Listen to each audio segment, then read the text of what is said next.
নমস্কার বন্ধুরা, অভিজিৎ বেতাল ব্লগে আপনাদের সবাইকে স্বাগত। আজকে একটা নতুন ব্লগ নিয়ে আপনাদের সামনে এসেছি।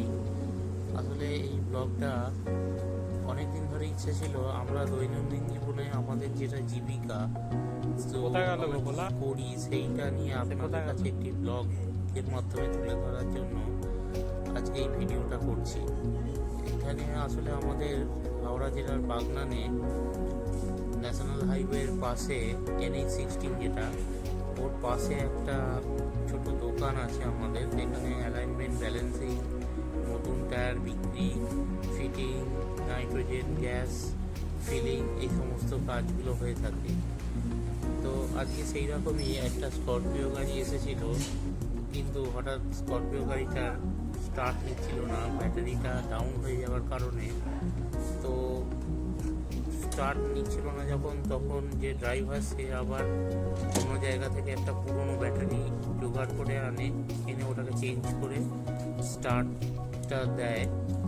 কিন্তু তারপর স্টার্টটা হয় অবশ্যই। এই যে ব্যাটারিটা খুলছে, পুরনো ব্যাটারিটা খুলে নতুন ব্যাটারিটা দিয়ে স্টার্ট করছে। এরপর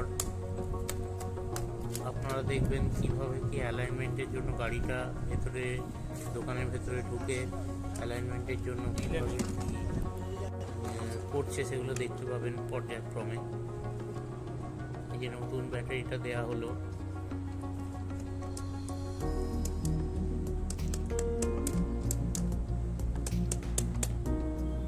আসলে অ্যালাইনমেন্টটা গাড়ির ক্ষেত্রে খুব গুরুত্বপূর্ণ, কারণ প্রত্যেক 5,000 কিলোমিটার ছাড়া এই অ্যালাইনমেন্টটা দরকার হয়।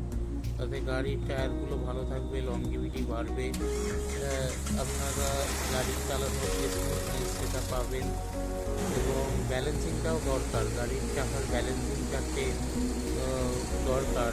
গাড়ি যখন আসলে করে বা হাইওয়ে অনেকটা স্পিডে চলে, তখন দেখবেন যে স্টিয়ারিংটা ভাইব্রেট করছে, এরকম কিছু ব্যাপার। তো সেইগুলো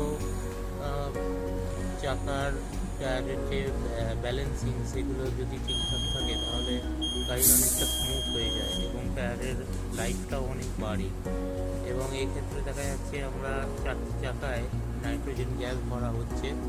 নাইট্রোজেন গ্যাস ভরলেও চাকাটা ঠান্ডা থাকবে, লংজিভিটি বাড়বে, অনেকটা লং রানের ক্ষেত্রে গাড়ি অনেকটা এফিসিয়েন্সি বেড়ে যায়, মানে যে মাইলেজ বাড়ে আর কি। তো এই যে তার 4টে চাকায় টার্গেট প্লেট লাগানো হচ্ছে অ্যালাইনমেন্ট করার জন্য। আস্তে আস্তে 4টে চাকায় টার্গেট প্লেট লাগানো হবে, তারপরে স্টিয়ারিংটা সোজা আছে নাকি সেইটা দেখা হবে। তারপরে আস্তে আস্তে যে চাকাগুলো সোজা আছে যদি সেটা কম্পিউটারের মাধ্যমে চেক হবে। যদি না ঠিক থাকে, কতটা